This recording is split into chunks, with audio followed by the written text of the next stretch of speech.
Assalamualaikum warahmatullahi wabarakatuh. Alhamdulillah wassalatu wassalamu ala Rasulillah wa ala alihi wa sahbihi wa mawalah wa asyhadu an la ilaha illallah wahdahu la syarikalah wa asyhadu anna Muhammadan abduhu wa rasuluh. Salawatu rabbi wa salamu alaihi wa ala alihi wa ashabihi wa man sara ala nahjihi wa istanna bi sunnatihi ila yaumil qiyamah.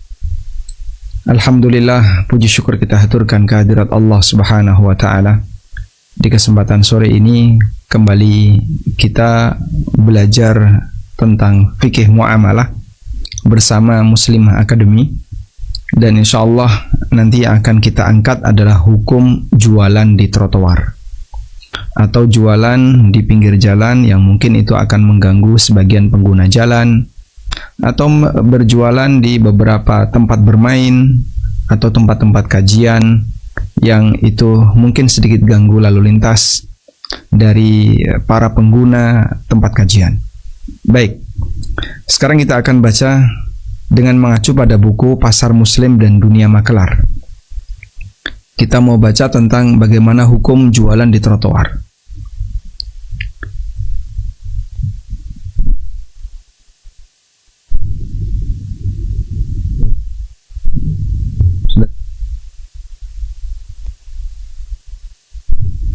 Nah, ada dua catatan yang perlu kita pahami agar kita bisa memahami masalah ini dengan lebih baik.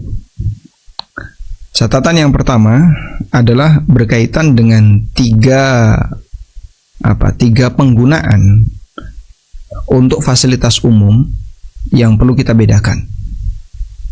Baik, coba share screen-nya saya ulang ya.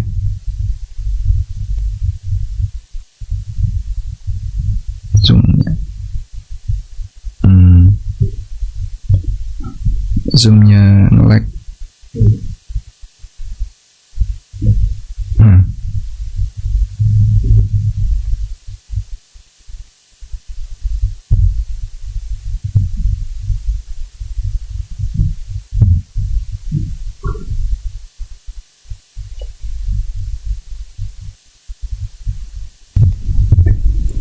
Bismillah. Alhamdulillah wassalatu wassalamu ala Rasulillah wa ala alihi wa sahbihi wa mawalah wa asyhadu an la ilaha illallah wahdahu la syarikalah wa asyhadu anna Muhammadan abduhu wa rasuluh. Alhamdulillah, di sore ini kita kembali melanjutkan kajian dengan membaca buku Pasar Muslim dan Dunia Makelar bersama dengan komunitas kajian Muslimah Academy, dan insyaallah yang akan kita bahas adalah hukum jualan di trotoar. Barangkali mungkin sedikit melebar, nanti termasuk diantaranya adalah hukum jualan di tempat bermain, hukum jualan di pinggir jalan yang mungkin itu akan mengganggu lalu lintas masyarakat yang lewat, dan seterusnya. Bahkan cukup parah, kadang ada sebagian orang yang dia jualan di tempat macet, padahal jelas-jelas itu adalah tempat macet. Saya pernah menjumpai ada orang jualan nasi kuning dan dia dirikan tenda kecil di pinggir jalan yang kanan kirinya itu jurang. Sebelah kirinya adalah perbukitan, sebelah kanannya jurang, dan jalan itu sempit. Tapi masih ada orang yang jualan di tempat seperti itu. Nah, insyaallah di kesempatan kali ini kita akan mengangkat tema seperti ini berkaitan dengan hukum jualan di trotoar.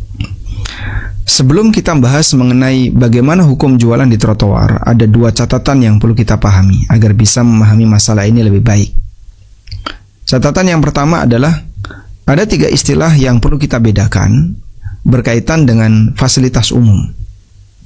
Pertama, memiliki. Yang kedua, menguasai. Yang ketiga, memanfaatkan.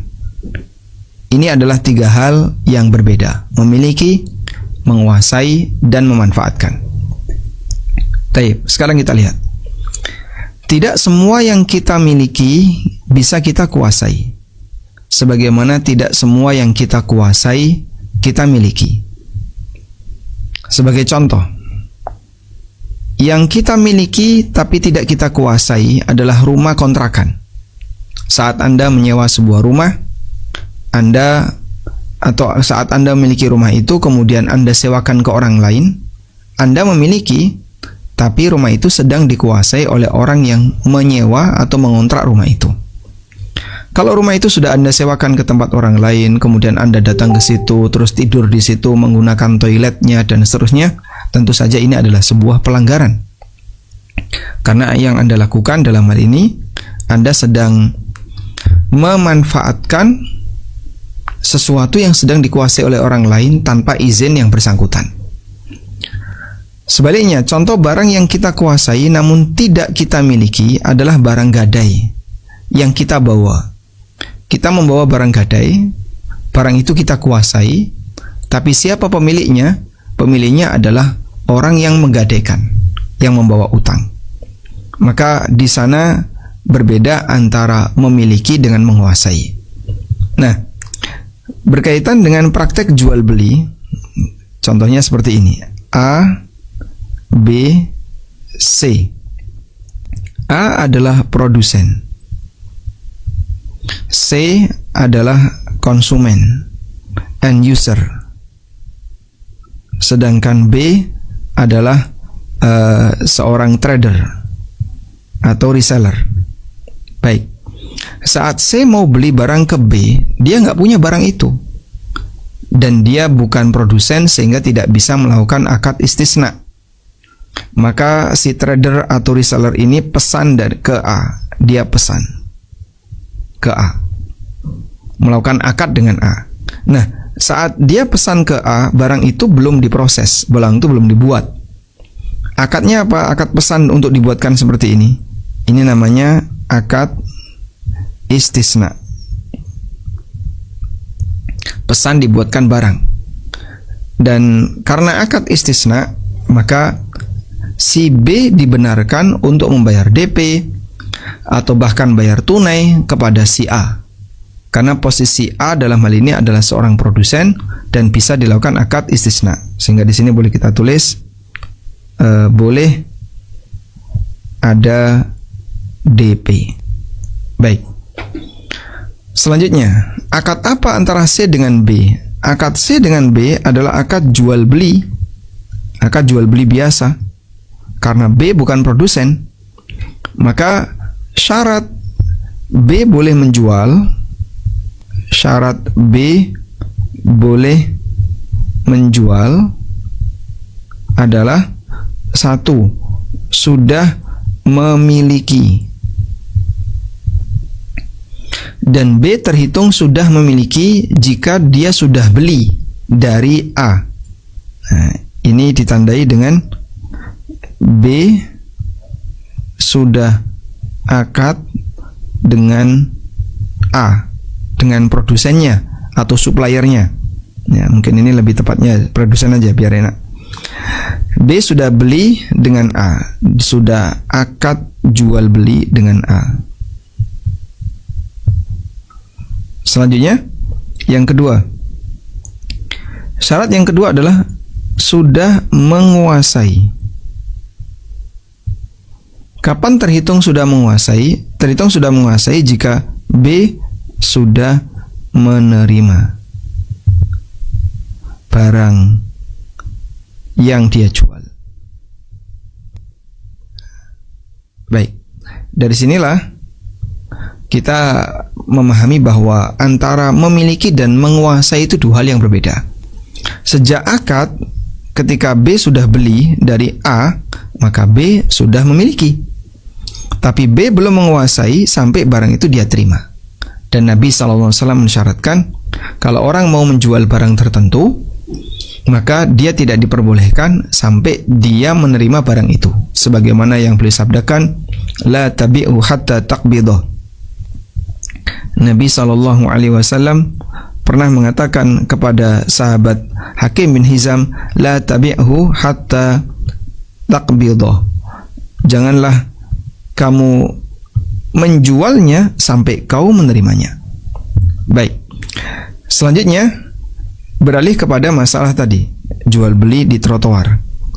Setelah kita bisa membedakan antara memiliki dan menguasai, berikutnya kita lihat tentang masalah memanfaatkan. Berbeda lagi dengan memanfaatkan. orang bisa memanfaatkan meskipun dia tidak memiliki maupun menguasai. Ini bukan milik saya, barang ini juga bukan kuasa saya, tapi saya bisa memanfaatkan. Dia hanya bisa memanfaatkan.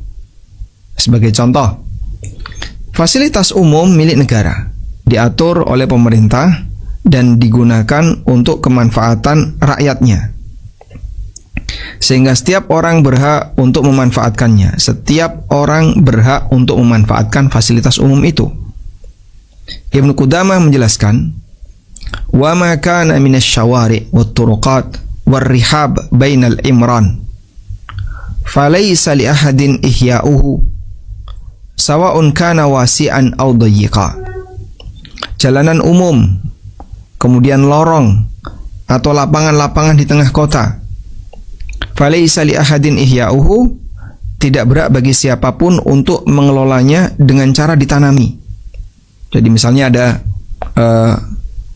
tanah kosong, ya, tanah kosong yang itu tidak termanfaatkan. Boleh nggak tanah itu dikuasai? Jawabannya tidak boleh. Sawa'un kana wasi'an aw dayyiqan, baik luas maupun sempit. Wa sawa'un dayyaqa 'alan nasi bidzalika aw lam yudayyiq, baik itu mengganggu orang lain atau tidak mengganggu. Li'anna dzalika yashtariku fihi al-muslimun, karena tempat seperti ini milik bersama kaum muslimin. Wa tata'allaqu bihi maslahatuhum, sehingga pemanfaatnya dikembalikan kepada apa yang paling maslahat bagi mereka semua. Maka tidak boleh dikuasai oleh satu orang, walaupun dia tidak berniat untuk memiliki. Tapi kalau dimanfaatkan bersama, untuk kepentingan bersama, untuk kemaslahatan bersama, hukumnya boleh. Fa asbaha masajidahum, sama sebagaimana masjid yang dimiliki oleh kaum muslimin. Sehingga orang bikin toko di masjid boleh nggak, Pak? Ya nggak boleh. Kalau memanfaatkan masjid, silahkan. Memanfaatkan kan berarti sifatnya sementara. Dia menggunakan masjid itu untuk pemanfaatan tertentu sebagaimana kaum muslimin yang lainnya. Baik, demikian satu penjelasan yang disampaikan oleh Ibnu Qudamah berkaitan dengan fasilitas umum yang dimiliki bersama oleh masyarakat. Orang tidak boleh menguasainya. Selanjutnya, catatan yang kedua berkaitan dengan materi ini, bahwa mengganggu orang lain yang bentuknya memberikan doror, memberikan gangguan kepada orang lain, bisa kita rinci sebagai berikut. Yang pertama, mengganggu orang lain tanpa ada tujuan manfaat sedikit pun bagi yang melakukannya, bagi yang melakukan gangguan.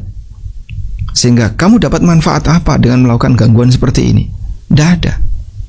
Misalnya kita lewat, tiba-tiba mecah kaca orang, mecah jendela rumah orang lain, mecah pintu kendaraan orang lain, kaca kendaraan orang lain, dan seterusnya. Banyak sekali barang-barang di sekitar kita rusak. Ya. Lalu ketika ditanya, kamu ngelempar kaca orang, ngelempar kaca punya tetangga, itu tujuannya apa? Ya tidak ada, asik-asik aja. Ya. Sehingga dia tidak punya tujuan ketika ngerusak barang orang lain, ganggu orang lain. Tujuannya hanya murni untuk menyakiti sasaran yang diganggu. Tujuannya hanya untuk merusak. Ini termasuk tindakan kejahatan yang bernilai dosa besar. Hukumnya tidak boleh. Makanya praktek seperti ini dilarang keras oleh syariat Islam. Orang misalnya membakar fasilitas umum, merusak fasilitas umum. Ada sebagian orang yang punya hobi, misalnya coret-coret tembok, coret-coret fasilitas umum. Cermin yang ada di perempatan atau di pertigaan, agar nanti bisa menjadi cermin bagi orang yang mau belok kanan, belok kiri yang tidak kelihatan. Dia akan lihat, oh di cermin itu ada orang di sebelah sana, ada orang di sebelah sana. Kadang dirusak orang. Gimana? Nah, cermin itu disobek. Dia kan bahannya bukan bahan kaca, ya. Bahan cermin itu adalah semacam ya mirip seperti kertas, sehingga bisa disobek atau dikasih pilok, ya, dicat sehingga nggak berfungsi. Ini yang nyobek, yang ngasih pilok tuh manfaatnya apa? dia dapat manfaat apa dari situ? Gak ada. Maka perbuatan ini dosa besar. Contohnya, memberikan doror atau membahayakan ahli waris dalam masalah wasiat. Orang yang meninggal mewasiatkan sebagian besar hartanya dengan maksud agar ahli waris tidak mendapatkan warisan. Padahal orang yang meninggal ini pun tidak mungkin memanfaatkan harta tersebut. Jadi, kau sampai berwasiat seperti itu dengan cara yang salah kayak gini, maksudnya apa? Ya, tidak ada lain karena kebencian. Karena tujuannya adalah tujuan kebencian. Sehingga ketika dia berwasiat seperti itu dengan latar belakang penuh kebencian, dalam posisi itulah dia melakukan wasiat doror yang dilarang oleh Allah Subhanahu wa taala. Allah taala berfirman, "Min ba'di wasiyatin yusi biha aw dainin ghaira mudar." Bahwasanya warisan itu ditunaikan sesudah dipenuhi wasiat yang dibuat olehnya atau sesudah dibayar utangnya dengan tidak memberi madorot kepada ahli waris. Sehingga wasiat itu tidak boleh memberi madorot kepada ahli waris. Baik, termasuk di antara bentuk ini adalah merujuk istri dalam rangka mendolimi sang istri. Nah, kita fokus dulu dalam masalah warisan tadi ya. Jadi ada orang misalnya berwasiat, saya wasiatkan seluruh hartaku untuk masjid, 90% hartaku untuk masjid, yang 10% silahkan untuk warisan. Nah, kayak gini tidak boleh. Kenapa Pak? Kamu tinggalkan cuma 10%, yang 90% kau wakafkan atau kau wasiatkan untuk si A, untuk si B, untuk masjid, dan seterusnya. Ini memberikan mudarat kepada ahli waris. Ahli waris cuma dikasih 10%. Walaupun wasiat ini batal ketika ahli waris tidak ridho, karena wasiat yang lebih dari 1/3 statusnya tidak sah kecuali jika ahli waris ridho. Dan nanti wasiat yang lebih dari 1/3 hanya boleh diambil 1/3, tidak boleh mengambil lebih dari itu. Baik. Atau misalnya ada orang berwasiat, saya wasiatkan warisannya dibagi rata, laki perempuan sama, karena dia emosi sama anak laki-laki misalnya. Atau dia wasiatkan objek warisannya kepada anak-anaknya karena dia emosi sama istrinya, dan seterusnya. Semua itu adalah wasiat yang diwarnai permusuhan. Dan setiap wasiat yang diwarnai permusuhan, maka statusnya dosa besar. Kamu itu pengen apa kok sampai berwasiat seperti itu? Toh nanti ketika kau meninggal, kau tidak akan memanfaatkan harta itu. Tapi yang bersangkutan berwasiat aneh-aneh, yang itu justru akan memberatkan kondisi ahli waris. Baik, termasuk diantaranya adalah merujuk istri dalam rangka mendolimi sang istri. Jadi ada orang menceraikan istrinya.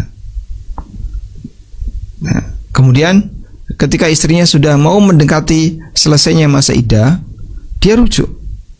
Setelah dia rujuk, dia ceraikan lagi. Menunggu masa iddah lagi sekian waktu.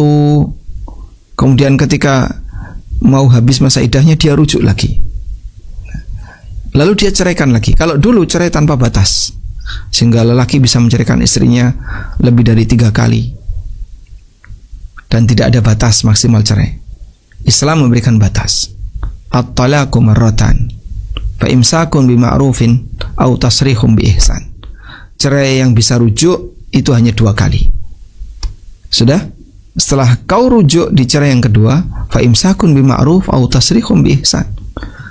Jadi enggak usah kereng-kerengan, enggak usah saling berantem. Imsakun bima'ruf, kau pertahankan istrimu dengan cara yang ma'ruf. Aw tasrihum bi ihsan, atau kau lepas istrimu dengan cara yang baik. Demikianlah seharusnya sikap seorang muslim. Sehingga contohnya di sini, suami istri tidak ada kecocokan. Istri sudah tidak mencintai suami karena mungkin sering dizalimi, atau sebaliknya, suami sudah tidak lagi mencintai istrinya sehingga istrinya sering ditelantarkan. Kemudian suami menceraikan istrinya.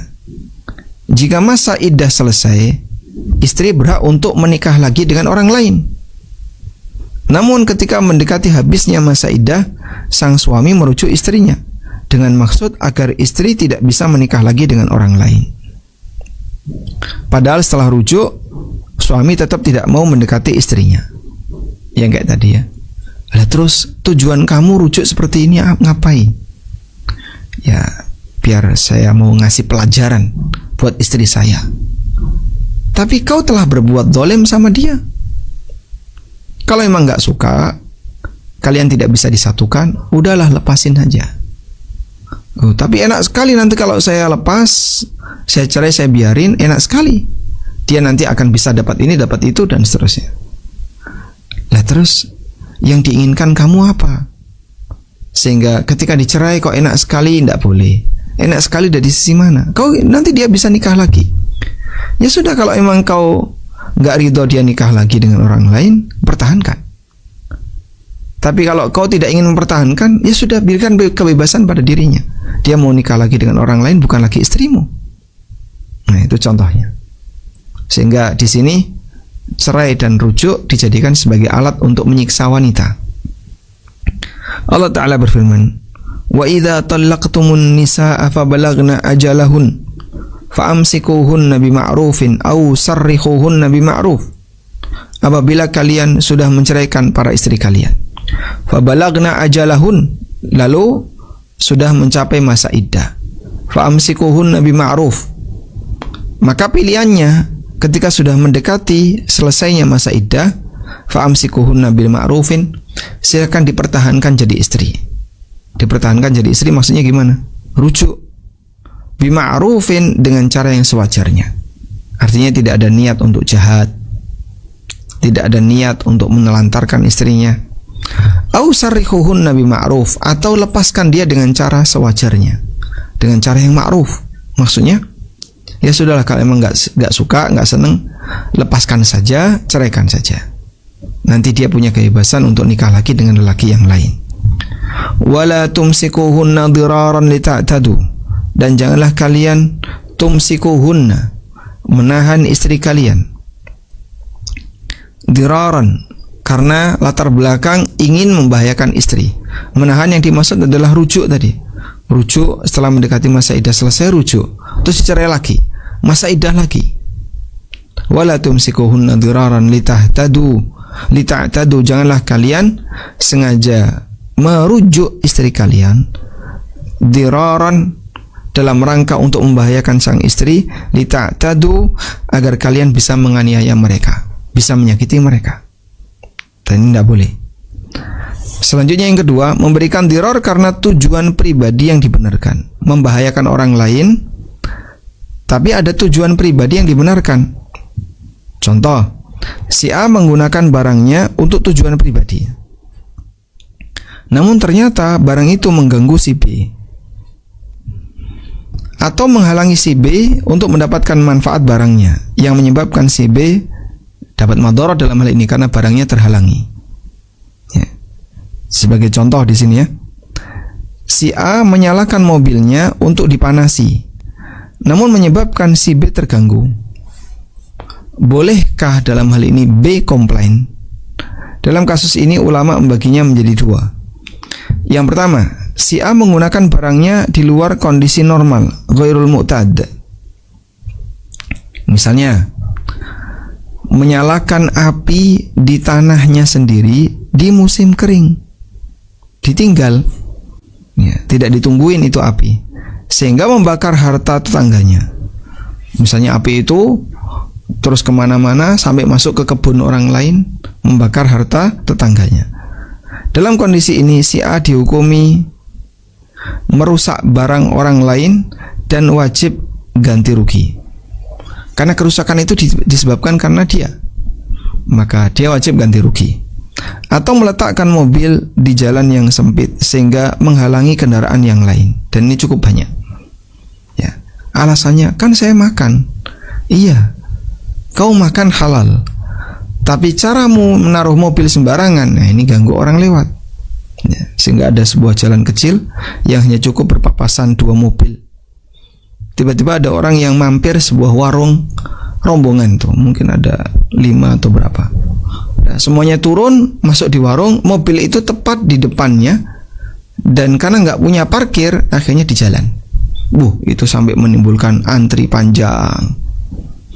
Nah, ini contoh dia ngerusak orang lain di tempat yang sempit sehingga menghalangi lalu lintas.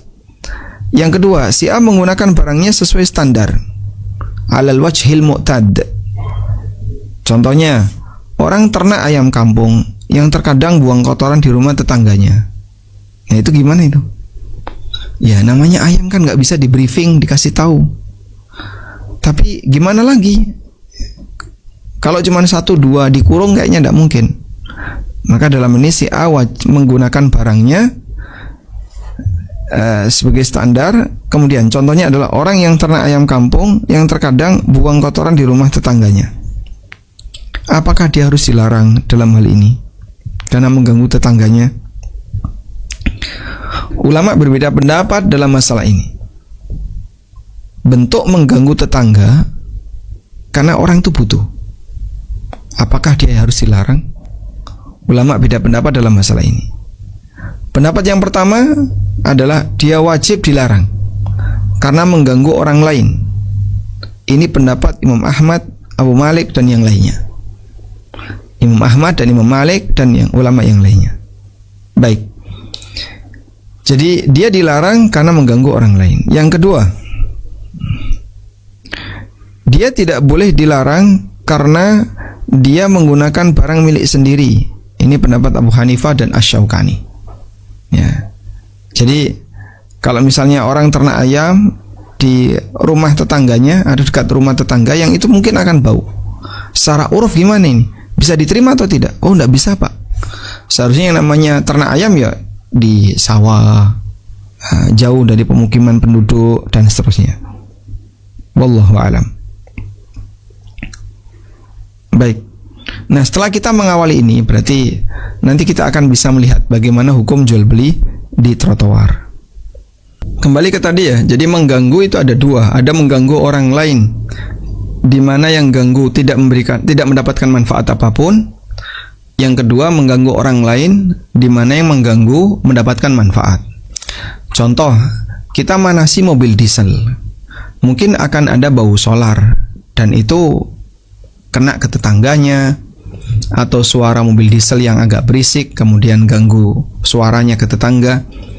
Tapi kalau tidak kita panasi, mungkin kita akan mendapatkan kesulitan sehingga kita butuh untuk manasi. Nah, itu contoh mengganggu tapi kita dapat manfaat. Contoh yang lain ya. Anda mau melakukan hajatan.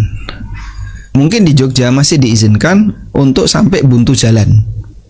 Di Jakarta barangkali seperti ini tidak boleh. Harus di hall atau di hotel atau yang lainnya. Di Jakarta mungkin tidak boleh. Di Jogja masih boleh. Nah, terus kalau ada orang mengadakan hajatan sampai buntu jalan, boleh atau tidak? Tergantung uruf yang berlaku di masyarakat. Ganggu, Pak. Itu ganggu, tapi dia dapat manfaat.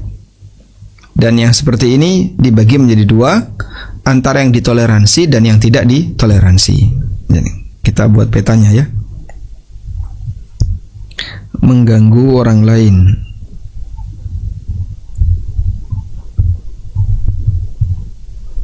Mengganggu orang lain bisa dibagi menjadi dua. Yang pertama adalah si pengganggu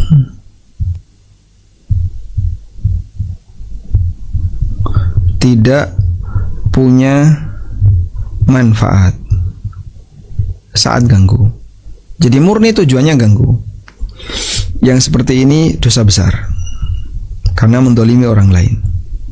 Ini murni karena latar belakang dolim, sehingga statusnya dosa besar. Yang kedua, si pengganggu dapat manfaat. Ya. Contohnya apa si ganggu yang dapat manfaat? Kita kasih contoh ya. Contohnya parkir sembarangan. Parkir sembarangan. Sehingga ganggu orang. Nah, mungkin kalau di negara kita seperti ini kurang begitu kesadarannya kurang begitu kuat. sehingga orang parkir seadanya, kadang pinggir jalan, ganggu orang yang lewat dan seterusnya. Dan tidak ada tindakan tegas mungkin ya dari masyarakat, termasuk juga mohon maaf dari aparat. Kita pernah lihat ada orang, Masya Allah, ini ganggu sekali, tapi kenapa didiamkan saja? Kalau kemudian kita yang ingetin, mungkin dia nggak mau. Seharusnya ada aparat yang ingatkan agar dia mau memindahkan kendaraannya. Nah, untuk yang seperti ini terbagi menjadi dua. Ada yang ditoleransi, ada yang kedua tidak ditoleransi.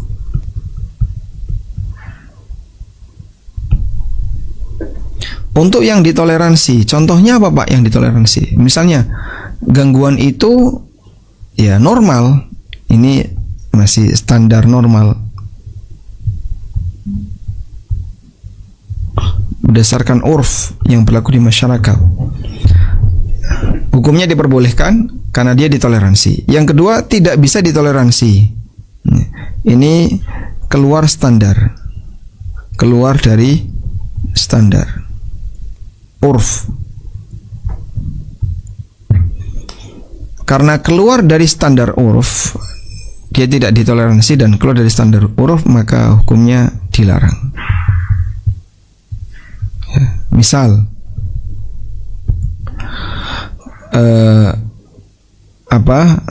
kendaraan motor, kendaraan roda 2 dipanasi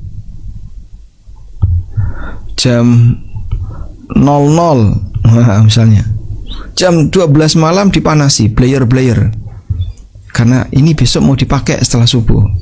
Nah terus jam 00 dipanasi. Nah ini ganggu orang dan ini di luar standar. Mana ada orang jam segitu kemudian dia manasi sepeda motor sambil di blayer. Nah ini pelanggaran. Baik, sekarang kita lanjutkan. Berjualan di trotoar termasuk memberikan doror jenis yang kedua, yaitu menggunakan atau mengganggu orang lain yang ada manfaatnya bagi pelaku.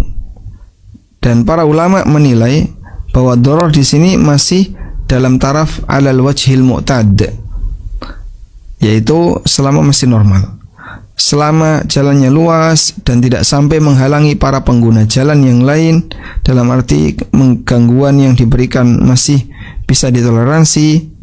Ya, wallahu alam, insyaallah tidak masalah. Baik. Kita lanjutkan di sini keterangan yang disampaikan oleh Ibnu Qudamah. Ibnu Qudamah pernah menegaskan, wa yajuzul irtifaqu bil qu'ud fil wasi' min dzalika lil bai'i wasyira'. Dan boleh memanfaatkannya dengan menduduki tempat umum yang luas untuk jualan, ya, untuk jual beli, ala wajhin la yadhiqu ala ahadin, selama tidak mengganggu siapapun. Baik. Wala yadurru bil marah, dan tidak mengganggu orang yang lewat. Littifaqi ahli al-amsar fi jami'il a'sar. Kata beliau, karena praktek ini sudah umum, ya, penduduk di berbagai daerah di sepanjang masa sepakat dengan praktek masyarakat dalam masalah ini. Ini kan praktek umum. Artinya semua orang tahu yang namanya Car Free Day itu banyak orang jualan di situ, sehingga nggak bisa dilarang kok ini jualan di tengah jalan. Ini Car Free Day, Pak. Taib. Jadi di sini Ibnu Qudamah mengatakan sebatas memanfaatkan boleh, bahkan sampai memanfaatkan jual beli yang tidak permanen boleh. Ya, boleh berjual beli di situ walaupun untuk milik umum, tapi dengan syarat tidak mengganggu yang lain, tidak mengganggu orang yang jalan kaki, pengguna jalan dan seterusnya. Apa alasan Ibnu Qudamah? Anda lihat di sini. Alasannya adalah berbagai macam kaum muslimin dari berbagai negeri dan berbagai masa, mereka sepakat ala iqrarin nas ala dalika. Mereka sepakat untuk tidak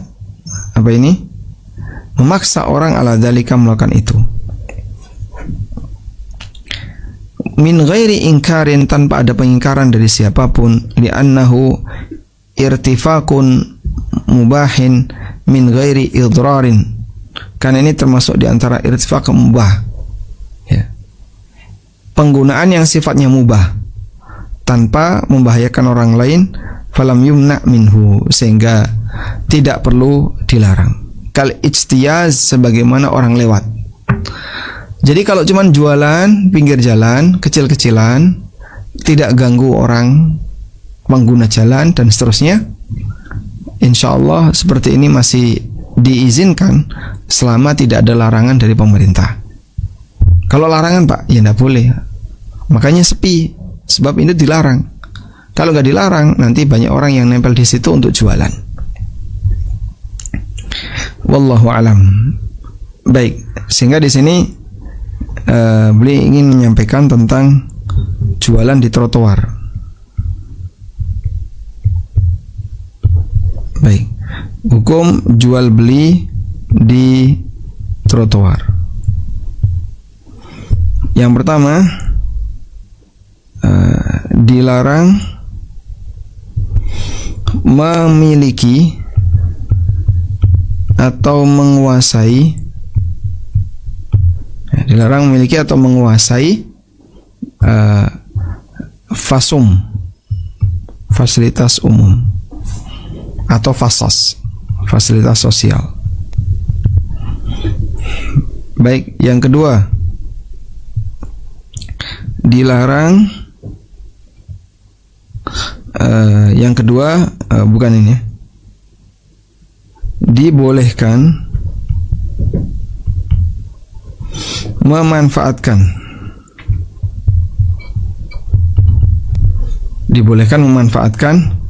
fasum atau fasos sesuai peruntukannya.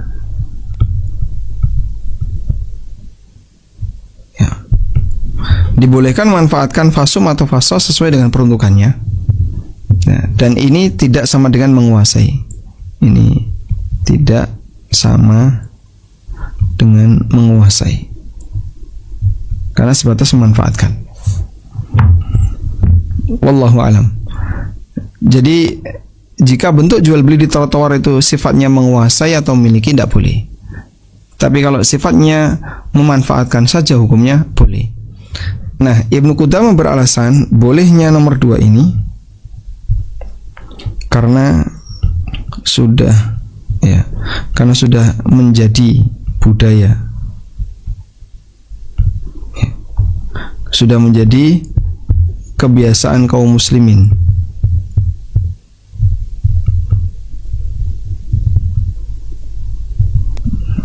Udah sejak masa silam.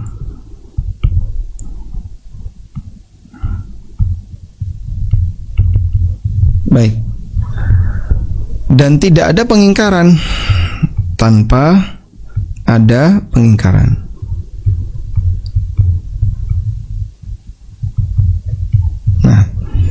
Nah, ketika tidak ada pengingkaran menunjukkan bahasanya pada waktu itu para ulama telah sepakat untuk membolehkan hal ini. Jadi misalnya di pelataran kota Mekah atau di jalan-jalan kota Mekah, perjalanan dari masjid menuju hotel masing-masing di waktu itu, gimana Pak? Ya banyak sekali, dan orang jualan juga banyak, jualan di pinggir-pinggir itu banyak.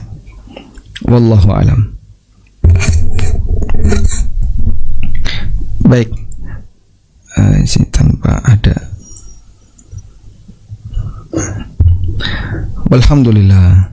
Nah, sekarang kalau berjualan boleh, berarti boleh beli boleh nggak Pak? Ya, kalau tidak dilarang oleh negara, hukum asalnya boleh. Sehingga boleh menjual di situ, berarti boleh membeli. Tapi kalau dilarang menjual di situ, berarti konsekuensinya dilarang untuk membeli. Wallahu alam. Baik, materinya sudah selesai berkaitan dengan jual beli di trotoar. Kita coba buka berikutnya, aturan buka lapak di trotoar. Melanjutkan kajian seputar berjualan di trotoar, kita sambung dengan pembahasan aturan buka lapak di trotoar. Aturan ini tidak hanya sebatas yang ada kaitannya dengan gangguan bagi para pengguna jalan, tapi juga berkaitan dengan masalah halal haram. Ibnu Qudamah menyebutkan keterangan Imam Ahmad. Qala Ahmad fisabiq ilan nasakin, fisabiq ila dakakin. As-suqu ila dakakin suqi ghadwatan. Fahallahu ila lail. Imam Ahmad pernah menjelaskan, orang yang paling pagi datang untuk membuka lapak di pasar, maka dia berhak menggunakannya ilal lail sampai waktu malam. Wa kana hadza fi suqil madinati fi ma madha. Lalu kata beliau, dan seperti inilah yang berlaku untuk pasar Madinah saat masa silam. Ya. Sehingga dulu pasar Madinah, ya duluan siapa yang datang ke pasar duluan, dia punya hak untuk masang barang bawaannya di tempat itu. Baik. Di antara dalil yang dibawakan Ibnu Qudamah adalah hadis dari Aisyah radhiyallahu anha, di mana beliau menawarkan, "Ya Rasulullah, maukah kami bangunkan untuk Anda tempat di Mina?" Dan yang dimaksud adalah bangun tenda untuk tempat Anda bisa berteduh dan bermalam di sana. Kemudian Nabi SAW mengatakan, "La, enggak perlu. Minan munahuman sabaka." Tidak perlu. Mina adalah tempat untuk berdiam bagi orang yang datang lebih awal. Ya. Sehingga dalam hal ini Rasulullah SAW disediakan sebuah tempat di Mina, tapi Nabi SAW tidak bersedia. Wallahu a'lam. Beliau menolak tawaran itu karena semua wilayah Mina untuk kepentingan bersama bagi jamaah haji, sehingga tidak boleh ada bangunan yang permanen yang akan menguasai sebagian wilayah milik umum. Ya, makanya Anda bisa lihat ya, dalam perjalanan sejarah Mina itu semuanya adalah parasut, kain-kain parasut ya, yang tidak bisa yang bukan permanen. Kok nggak dibuat permanen, Pak? Padahal itu kan tiap tahun dan butuh waktu 2-3 hari. Ya, salah satu di antara alasannya ada di sini. Sehingga tidak boleh ada bangunan yang permanen karena akan dikuasai oleh sebagian wilayah umum. Ya, dia akan menguasai sebagian wilayah milik umum. Dari penjelasan beliau menunjukkan bahwa sebatas memasang lapak di tempat umum untuk jualan bukan termasuk menguasai, namun termasuk dalam kategori memanfaatkan. Dan siapa yang pertama menduduki, maka dia yang paling berhak untuk memanfaatkan. Tapi dibatasi waktu. Wallahu a'lam. Baik. Mudah-mudahan bisa dipahami ya. Jadi kata kuncinya adalah selama hanya bentuk memanfaatkan, hukumnya boleh. Tapi kalau sudah menguasai, apalagi memiliki, hukumnya tidak boleh. Dan siapa yang berhak menduduki, dialah yang paling berhak untuk memanfaatkan. Itu dulu ya. Kalau sekarang kan tidak. Kamu nanti ada di blok ini, kamu ada di blok ini. Kalau dulu begitu masuk pertama kosong, maka dia boleh nempati. Selanjutnya, jika menjual itu pindah, maka dia tidak boleh menjual tempat itu ke orang lain. Jika dijual berarti dia telah menguasai tempat umum tanpa hak. Dan ini cukup banyak ya. Misalnya rumah dinas, jual fasilitas umum.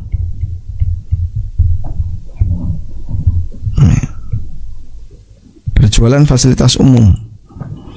Nah, ini hukumnya dilarang. Nah, di sini disebutkan salah satu pertimbangannya adalah bahwasanya dia menguasai tempat umum itu tanpa hak, sehingga ketika dia harus melepaskannya, maka dia tidak boleh menjual ke orang lain. Ya. Jadi fasilitas umum nggak boleh dijual ya. Contoh rumah dinas. Ada sebagian orang yang dia menjual rumah dinas. Saya sudah pakai ini 5 tahun. Dan sudah purna, dijual ke juniornya. Nih, dijual ke junior. Nah, saat dia menjual ke junior, berarti dia menjual yang bukan haknya. Akhirnya ketika junior ini mau pindah, dia jual lagi ke orang lain. Terus seperti itu, sampai kapan rantai itu akan berakhir? Akhirnya selalu terjadi transaksi yang menyimpang di sini. Sampai kapan akan berakhir? Di mana orang menjual rumah dinas, fasilitas dinas yang itu bukan rumahnya. Baik, kita lanjutkan. Ibnu Qudamah mengatakan, wasabiqu ahaqqu bihi madama fihi. Orang yang pertama kali dia yang paling berhak, ya, yang paling berhak dengan tempat itu, madama fihi, selama dia berada di sana. Fa in qama wa taraka, jika dia berdiri, ya, wa taraka, dan dia masih tinggalkan barang-barangnya, wa taraka mata'ahu fihi, lam yajuz li ghairihi izalatuhu, maka yang lain tidak boleh menghilangkannya. Li'anna yadal awwal alaihi, karena kekuasaan orang pertama masih bertahan. Wa inna qala mata'ahu kana li ghairihi, tapi ketika dia pindah, termasuk barang-barangnya dia pindah, berarti orang lain punya hak yang sama. Ayak udafihi, untuk duduk di situ dalam rangka berdagang. Li'anna yadahu qad zalat, karena kuasa orang yang pertama sudah berakhir. Begitu dia tinggalkan tempat tadi, dia bawa barangnya, berarti dia sudah tidak akan menempati itu lagi. Wallahu alam. Baik, dari keterangan di atas kita bisa menyimpulkan beberapa ketentuan buka lapak di tempat umum. Yang pertama, tempat itu milik umum, bukan milik pribadi, maka jangan sampai dikuasai atau dimiliki pribadi. Yang kedua, siapa yang duluan, dia yang paling berhak untuk menempati dan memanfaatkan lahan tersebut. Yang ketiga, tidak boleh dibangun bangunan yang permanen. Membuat bangunan permanen di tempat umum termasuk bentuk menguasai fasilitas umum. Yang keempat, jika orang yang menggunakannya meninggalkan tempat namun barangnya masih di tempat itu, maka dia yang lebih berhak untuk mendudukinya kembali. Ya, berarti dia belum pamit dari sini. Ini masih ada bajunya, masih ada tasnya. Dia cuma ke toilet. Yang kelima, jika orang yang menggunakannya meninggalkan tempat berikut membawa semua barangnya, maka orang lain berhak untuk menggunakan tempat itu. Yang keenam, orang yang meninggalkan tempat itu tidak berhak menjual tempat yang dia tinggalkan kepada orang lain. Wallahu alam. Walhamdulillahirabbil alamin. Mungkin demikian yang bisa kita sampaikan dengan 6 poin tadi. Mudah-mudahan cukup jelas berkaitan dengan bagaimana aturan berjualan di trotoar atau di tempat umum dan seterusnya. Baik. Mungkin. Alhamdulillah. Semoga yang tadi kita sampaikan menjawab beberapa pertanyaan sebagian ikhwah yang mereka mungkin pernah dapat fatwa dari sebagian asatidzah bahwa jual beli di trotoar itu pendapatannya haram mutlak, dilarang mutlak. Namun saya sendiri kurang sependapat dengan fatwa itu, dan yang lebih tepat adalah rincian seperti yang tadi disampaikan oleh Ibnu Qudamah. Kalau sampai menguasai, nggak boleh ya. Jadi jualan di tempat umum, berjualan di tempat umum, kalau sampai memiliki dan menguasai, ini jelas dilarang. Dan di antara cirinya adalah adanya bangunan yang permanen. Ini tidak boleh ya.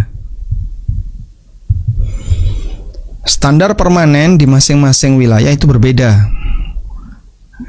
Kalau di jalan, permanen itu definisinya adalah ketika dia membuat bangunan yang susah bongkar pasang. Jadi misalnya dia bikin bangunan dari kayu, tapi susah bongkar pasangnya, itu masuk kategori permanen. Kalau lahan kosong, permanen itu adalah ketika orang nanam tembok, dia ngecor, dia nembok, nah itu permanen.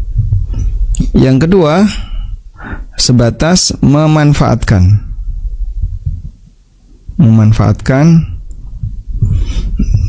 dan sifatnya sementara.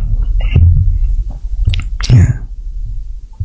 Nah, untuk memanfaatkan yang sifatnya sementara, ini bisa kita bagi menjadi dua. Yang pertama adalah mengganggu. Nah, kalau mengganggu dilarang. Ini jelas ganggu, ya tidak boleh. Yang kedua, tidak mengganggu. Nah, kalau tidak mengganggu, misalnya jalanannya cukup luas, longgar, sehingga kalaupun orang jualan di situ tidak mengganggu, hukumnya boleh. Dan sebagai konsekuensinya ketika itu boleh, maka dia punya hak untuk mendapatkan hasilnya. Berarti kalau beli boleh nggak Pak? Ya, selama boleh jual berarti kebalikannya adalah kita boleh membeli darinya. Wallahu alam. Dan alasan yang disampaikan oleh Ibnu Qudamah, kesepakatan umat Islam. Dari dulu seperti itu. Di Masjid Nabawi, di Masjidil Haram, jalanan antara hotel masuk masjid, itu ada banyak sekali orang-orang yang buka lapak. Dan tidak masalah jika selama itu tidak mengganggu. Wallahu alam. Baik, mungkin itu yang bisa kita sampaikan. Semoga pengantar ini bermanfaat. Selanjutnya kita berikan kesempatan bagi para peserta yang tergabung di Zoom untuk melakukan diskusi terbatas. Barangkali ada yang mau disampaikan perihal masalah muamalah atau yang lainnya, kami persilahkan. Wassallallahu ala nabiyyina Muhammadin wa ala alihi wa sahbihi wasallam.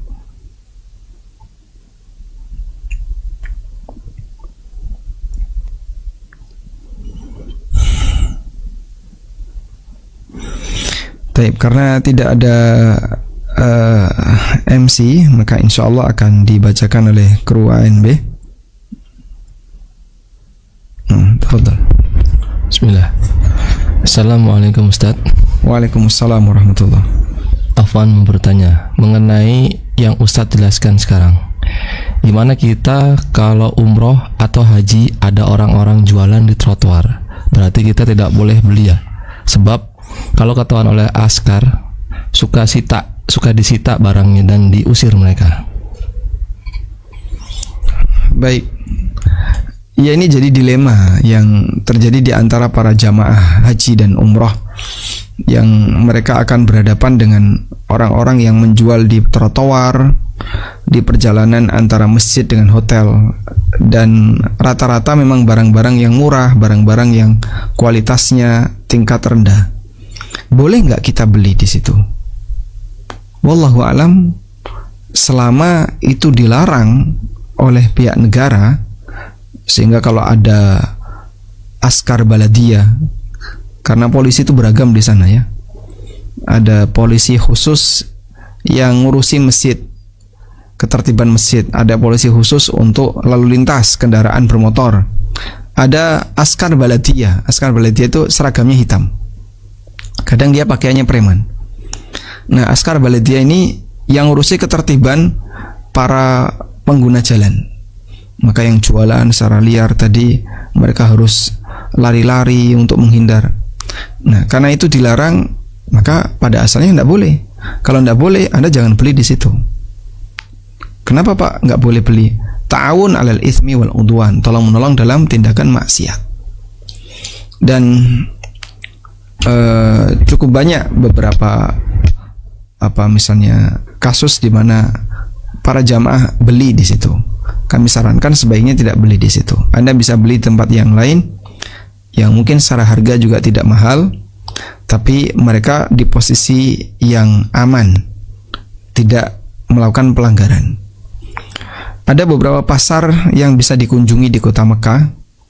Yang pertama pasar Ka'kiyah, itu murah untuk urusan kain-kain, sajadah, kemudian pakaian-pakaian itu murah. Yang kedua pasar Ja'fariyah. Pasar Ja'fariyah ini tidak jauh dari Masjidil Haram, masjid ke arah utara ya, ke arah Ma'la. Ada pasar Ja'fariyah dan itu murah untuk aneka parfum, kemudian oleh-oleh pernak-pernik dan seterusnya. Anda bisa beli di sana dan mereka resmi, sehingga lapak-lapak seperti itu tidak akan ada model pengusiran.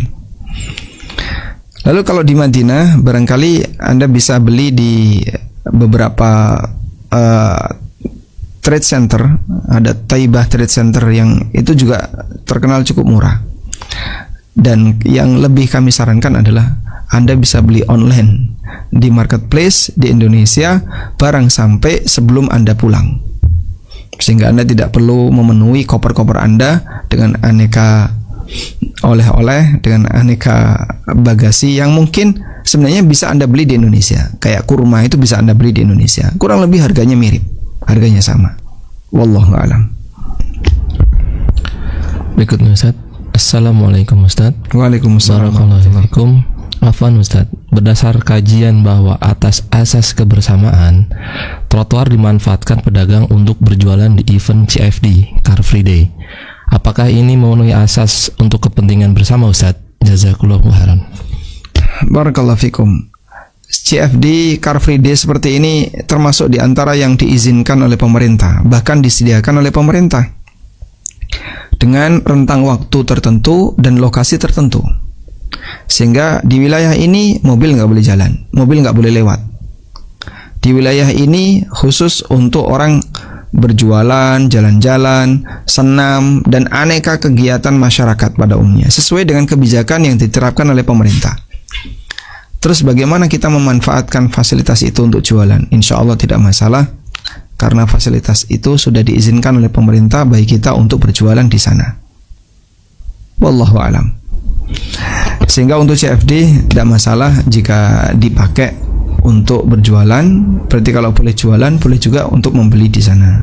Nah, berikutnya Ustaz. Bismillah. Assalamualaikum.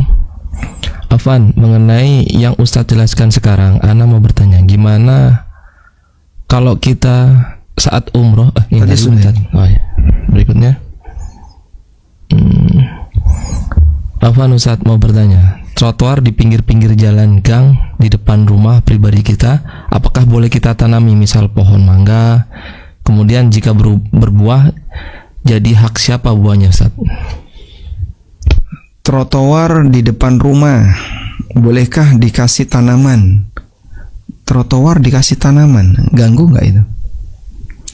Kalau misalnya ada tanah kosong, mungkin yang kebayang di sini adalah tanah di hamparan sungai, sempadan sungai ya. Tanah sempadan sungai itu tidak boleh didirikan bangunan permanen, karena itu sempadan sungai. Terus boleh nggak Pak, tanah bantaran sungai tadi kita kasih tanaman pohon A, pohon B, dan seterusnya. Yang kami pahami justru posisi tanaman pohon-pohon ini akan mengamankan lahan agar tidak gampang longsor. Studio ANB depannya persis itu ada sungai, dan jarak dengan sungai terpisah sebuah jalan kecil yang kemudian ada tanah sedikit yang menjadi hamparan sungai, sempadan sungai.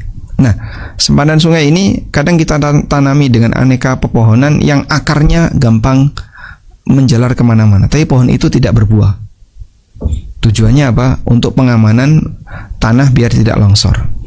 Berarti seperti ini insya Allah tidak masalah, karena tujuannya adalah dalam rangka untuk kemaslahatan posisi lahan itu sendiri. Boleh nggak Pak kita kasih tanaman pohon berbuah? Ya insya Allah tidak masalah. Pertanyaannya adalah buah itu milik siapa? Karena ini dia lahan umum dan Anda tidak memilikinya, Anda tidak boleh menguasainya, tapi Anda memanfaatkannya. Wallahu a'lam, dalam hal ini Anda hanya boleh mengambil hasilnya sebagaimana masyarakat boleh mengambil hasil. Jadi hasil dari pohon ini milik siapa? Milik bersama. Si A boleh ngambil, si B boleh ngambil, dan Anda bagian dari unsur masyarakat juga boleh ngambil, karena dia berada di lahan umum milik bersama. Wallahu a'lam.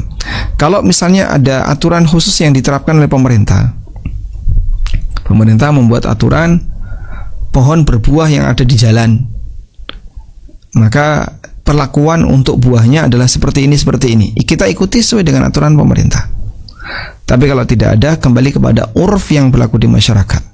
Wal ma'rufu urfan kal masyruti syarton. Dan apa yang sesuai urf itu sama dengan apa yang disepakati oleh masyarakat.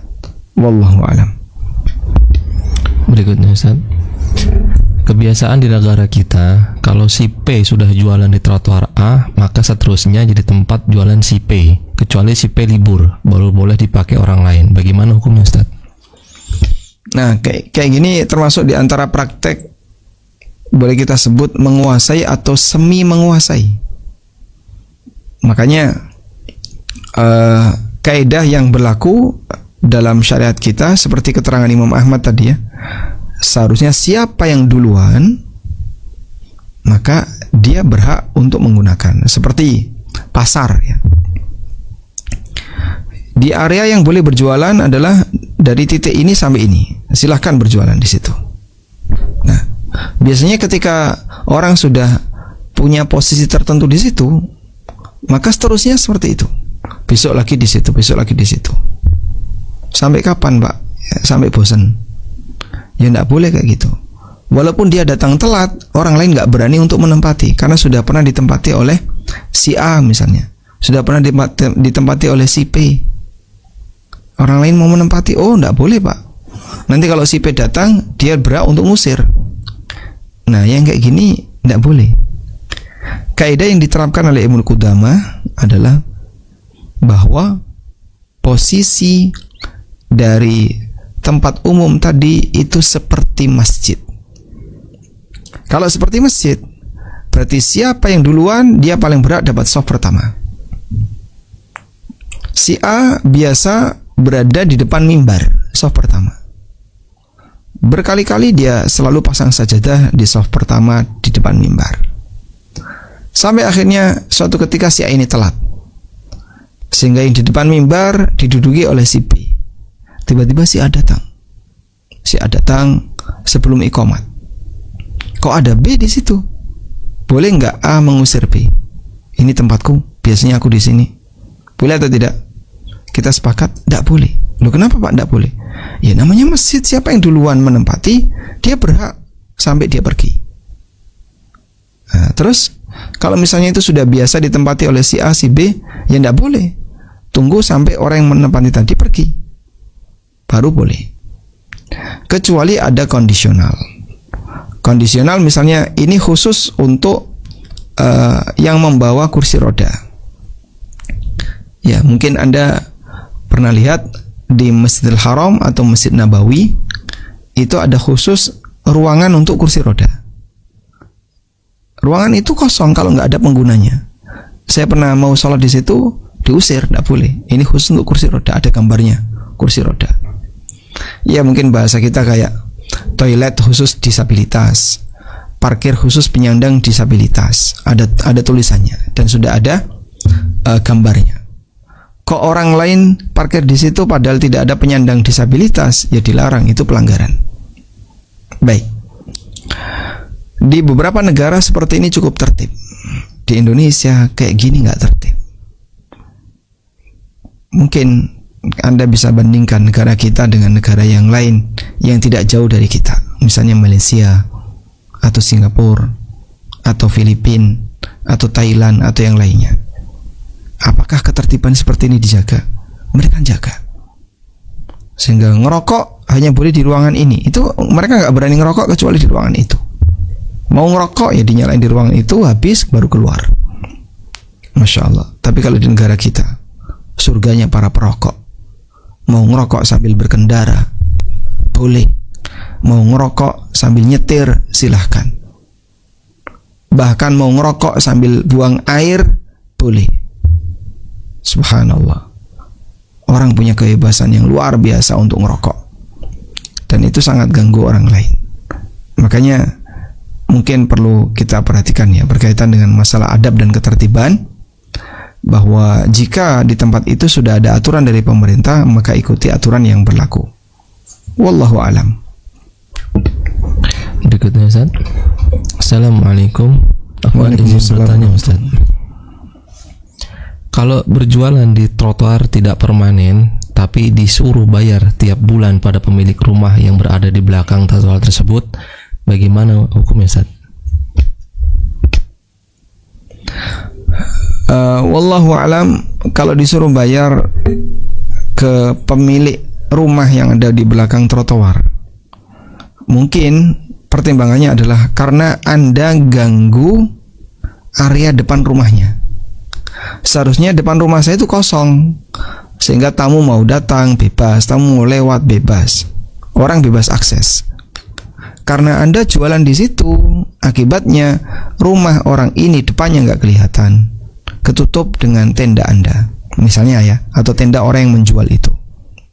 Berarti boleh nggak bayar? Wallahu alam, insyaallah tidak masalah. Bayar sebagai ganti rugi atas resiko yang dimiliki oleh pemilik rumah. Nah, sekarang kembali kepada masalah penggunaan trotoar tadi. Penggunaan trotoar ini secara peraturan pemerintah diizinkan atau tidak? Diizinkan, Pak, karena trotoarnya lebar dan memang ini untuk destinasi wisata. Jika memang diizinkan karena itu destinasi wisata, tempatnya lebar, luas, silahkan. Ya, seperti di Malioboro misalnya, itu diizinkan sama pemerintah, padahal itu jalanan.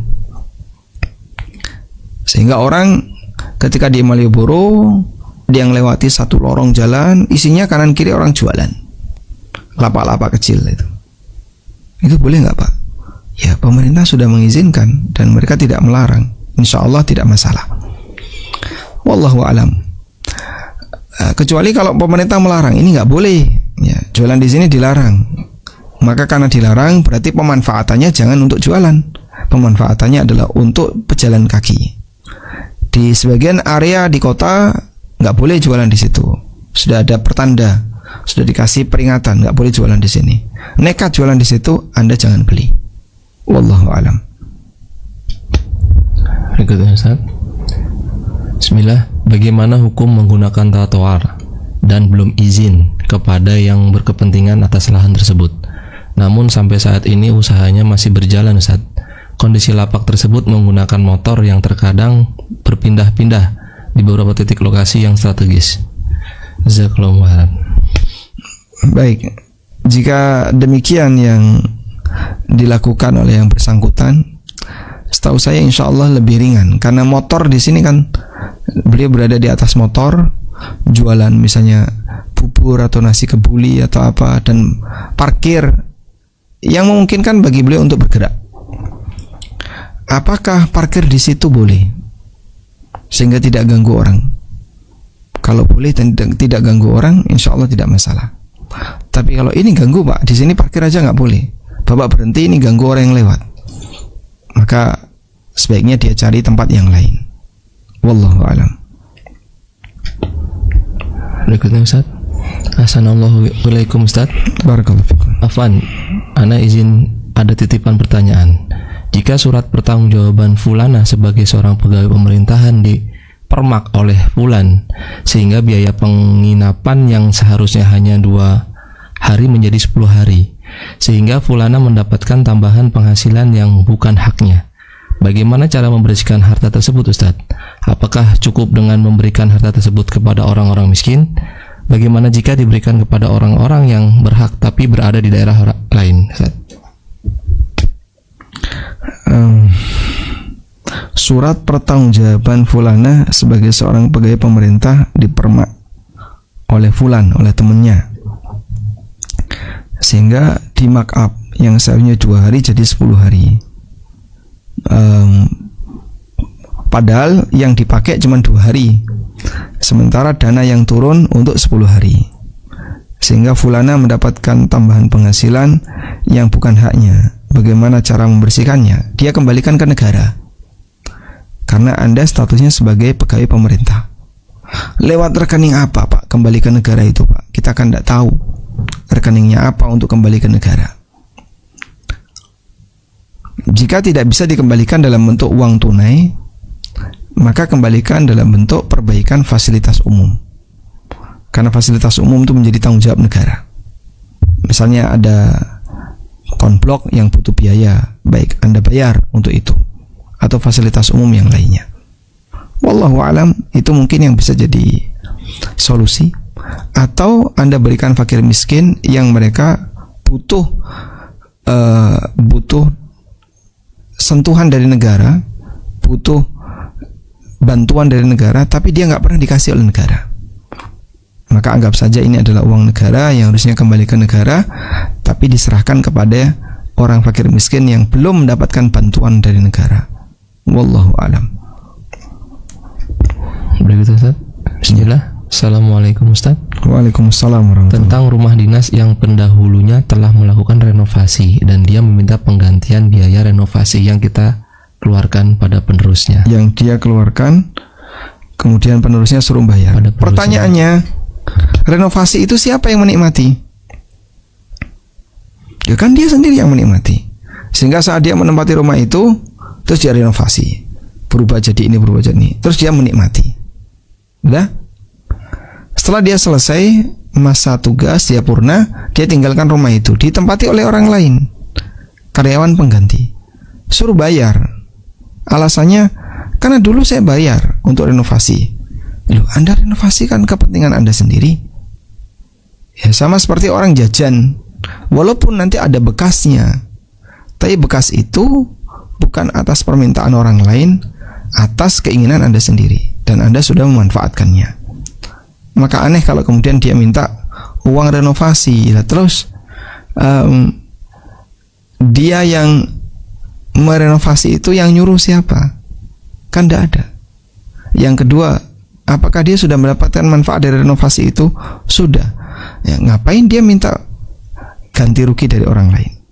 Sehingga misalnya yang menempati pertama adalah A menempati pertama. Dia renovasi habis 50 juta. Ditempatilah B diminta ganti 50 juta tadi, dia bayarkan 50 juta, oke? Lalu B renovasi habis 25 juta. Baik. Lalu B purna, digantikan C disuruh minta sama B, kamu harus gantiin 50 juta renovasi pertama dari si A dan 25 juta renovasi saya. Dia bayar 75. Baik. C diganti D. C sudah renovasi habis 15 juta, terus ganti D. Maka C minta tolong gantikan biaya renovasi A, B, C 50, 25, 15. Nah, kalau seperti ini terus caranya lucu jadinya. Kok bisa Pak lucu Pak? Berarti orang yang nanti akan bayar paling mahal adalah yang terakhir. Dia menanggung semua biaya renovasi dari mulai yang pertama sampai yang terakhir. Padahal dia mungkin tidak memanfaatkan, renovasinya sudah rusak dan seterusnya. Inilah contoh bahasanya sebenarnya alasan itu untuk biaya renovasi ini alasan yang tidak diterima, karena nyatanya yang bersangkutan dalam biaya administrasi biaya renovasi tadi dia sudah memanfaatkan, kemudian setelah itu dia tinggalkan. Wallahu a'lam. Ustaz. Nah. Assalamualaikum Ustaz. Waalaikumsalam. Ingin bertanya masalah jual beli masalah emas di online. Jual beli masalah emas di online. Jika yang dijual bukan emas murni, hanya lapisan saja, dan harganya juga tidak masuk akal untuk emas di bawah 100 ribuan. Tapi penjual bilang kalau ada lapisannya sehingga tidak luntur warnanya selama beberapa lama. Nah, untuk hukumnya bagaimana Ustaz? Karena setahu Ana jual beli emas harus cash dan bertemu antara pembeli dan penjual. Jazakumullahu khairan wa barakallahu fikum. Barakallahu fikum. Baik, coba saya bukakan ya. Saya pernah punya tulisan tentang itu. Nah, ada ini. Jual beli perhiasan emas dengan kadar 30% atau di bawah 30%. Kadar di 30% atau di bawah 30% berarti cukup rendah jika dibandingkan yang lain. Coba saya bacakan di sini. Bahwa reaksi antara logam dengan logam adalah reaksi fisika. Dalam arti reaksi ini tidak menghasilkan unsur baru dan zat baru, sehingga unsur emas dan campurannya bertahan dalam kondisi asal. Wujudnya bisa berbentuk lapisan atau campuran alloy. Nah, coba saya share screen ini. Ini ada di konsultasi syariah.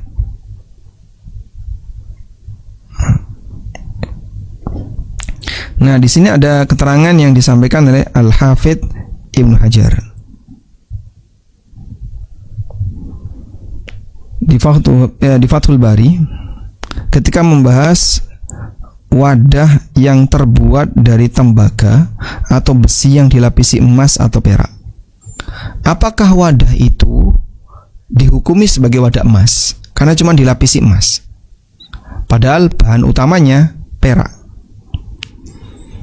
Kata Al-Hafidz Ibnu Hajar, wastudilla biqaulihi au ina'in fihi syai'un min dzalika ala tahrimil ina' minan nuhas awil hadid al-matli bidzahab. Ya. Terdapat hadis yang mengatakan atau wadah yang di sana ada sedikit unsur emas atau perak. Nah, itu nggak boleh dipakai minum. Jadi misalnya ada mangkok terbuat dari emas, dipakai minum, pakai makan, haram hukumnya. Ya? Bagaimana kalau mangkok itu terbuat dari tembaga atau terbuat dari besi, tapi dilapisi emas? Boleh nggak dipakai? Cuplikan hadis ini menjadi dalil haramnya wadah tembaga atau besi yang dilapisi dengan emas atau perak untuk dipakai makan minum. Dan pendapat yang benar dalam mazhab Syafi'iyah, jika unsur emas atau perak itu terpisah ketika dipanaskan dengan api, maka statusnya haram. Jika tidak terpisah, maka di sana ada dua pendapat ulama Syafi'iyah. Yang benar adalah tidak haram. Baik, jadi wadah atau benda, saya tulis ya, logam berlapis emas. Ya, untuk logam berlapis emas. Sudah? Apakah dihukumi emas? Apakah dihukumi emas? Kalau dihukumi emas, berarti wajib yadan biyadin, sebagaimana ketentuan jual beli emas pada umumnya.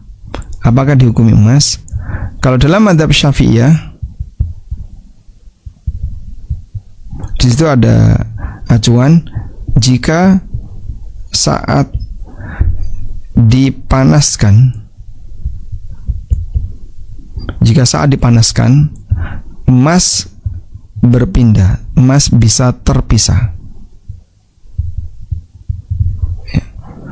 Maka dalam hal ini dihukumi emas. Nah, sebagai konsekuensinya, karena dihukumi emas, maka berlaku aturan jual beli emas, harus tunai dan seterusnya. Walaupun harganya sangat tidak real ya, atau sangat tidak masuk akal, cuma 100.000 karena saking sedikitnya emas, tapi ketika dipanaskan, loh, terpisah ini emasnya, ini logam yang lain. Yang kedua, jika saat dipanaskan emasnya hilang,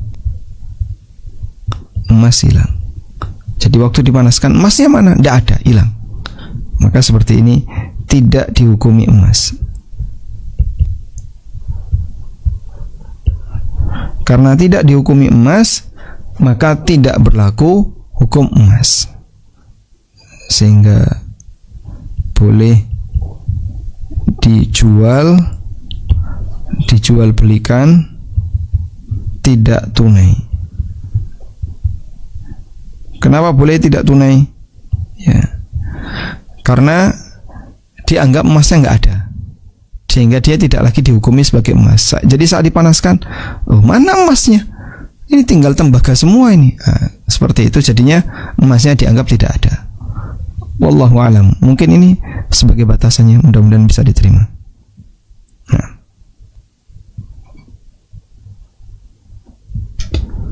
Berikutnya Ustaz.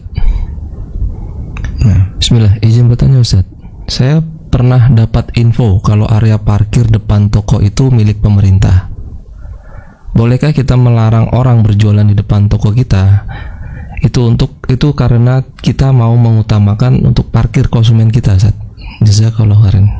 Insya Allah tidak masalah, sehingga Anda boleh melarang orang jualan di situ, karena orang itu sudah menyalahi penggunaan. Nah, sehingga ini adalah untuk parkir, bukan untuk jualan. Maka Anda berhak untuk melarang orang yang jualan di situ. Wallahu alam. Gitu, Ustaz. Kalau beli makanan pagi hari di trotoar depan hotel pas musim haji, bagaimana Ustaz? Di mana banyak yang jual buah, makanan, nasi, peci, baju dan lain-lainnya. Di trotoar hotel ya.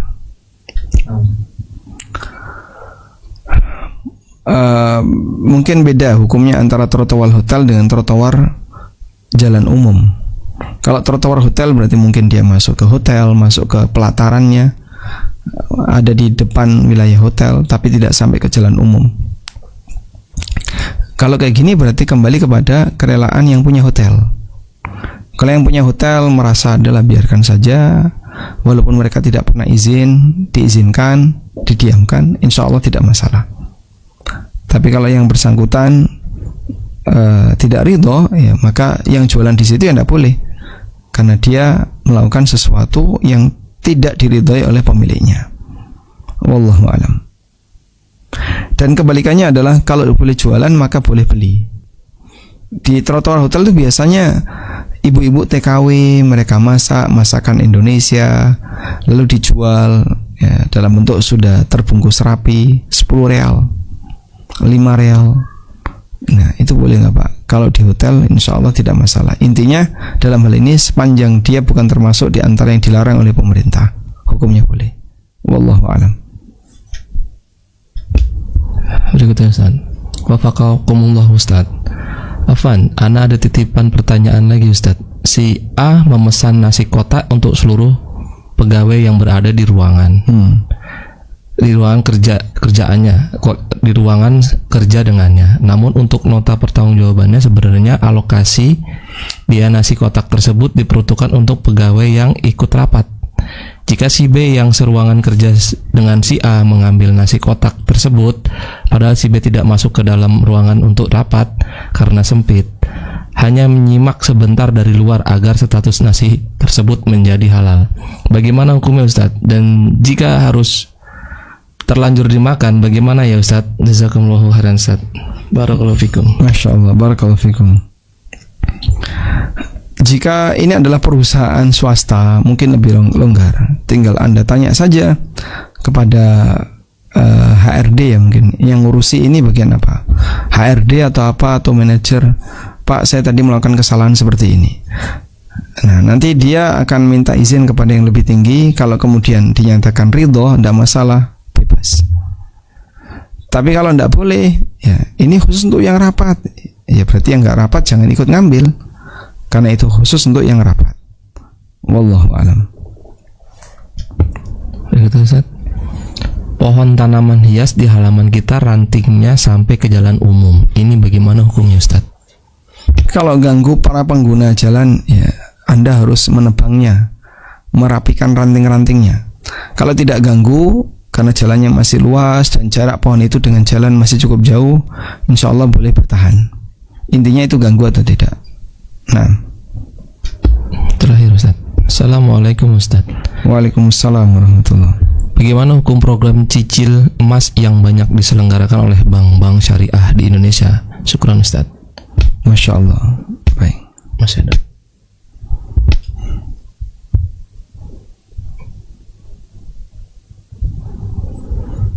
Mengenai program cicil emas,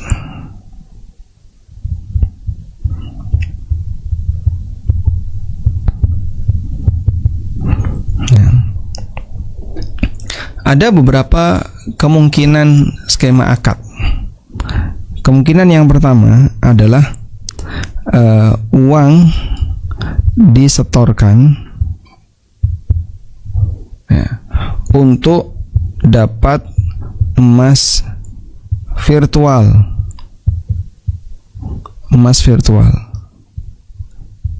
Ya, untuk dapat emas virtual. Seperti apa emas virtual? Yang tidak ada emasnya, cuman dikonversi saja. Sehingga di situ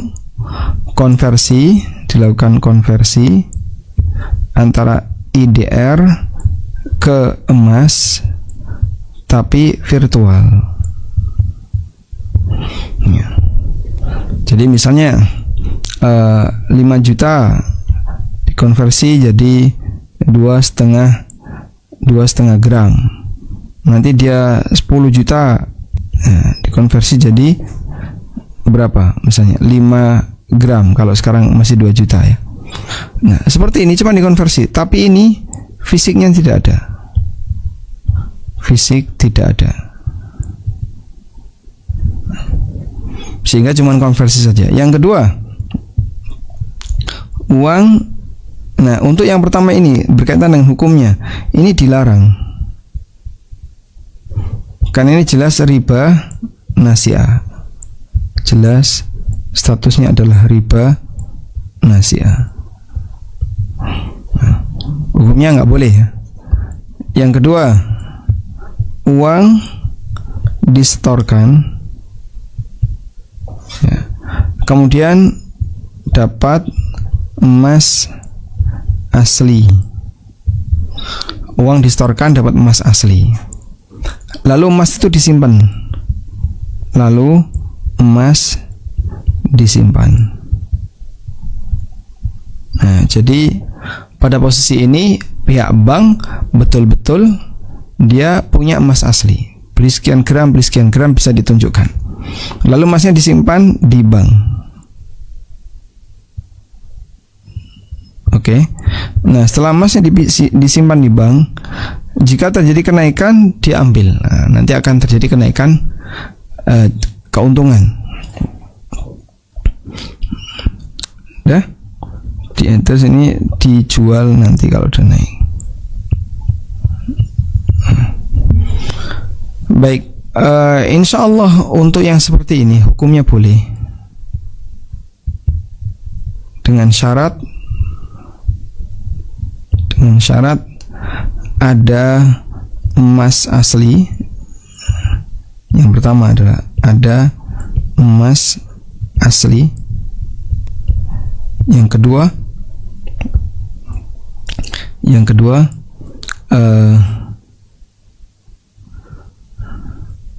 ditransaksikan secara antarodin, dilakukan secara yadan biyadin, dari tangan ke tangan, secara tunai. Udah? Jadi emasnya harus ada, kemudian dilakukan secara tunai. Pembayarannya tidak boleh dikredit, harus tunai. Kemudian yang C, emas dititipkan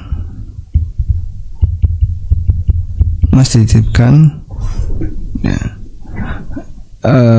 untuk diambil fisik ini pada asalnya ya. Kemudian syarat yang keempat, emas yang dititipkan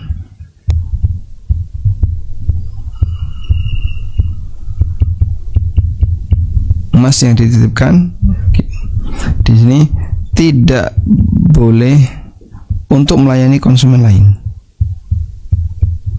Tidak boleh untuk melayani konsumen lain.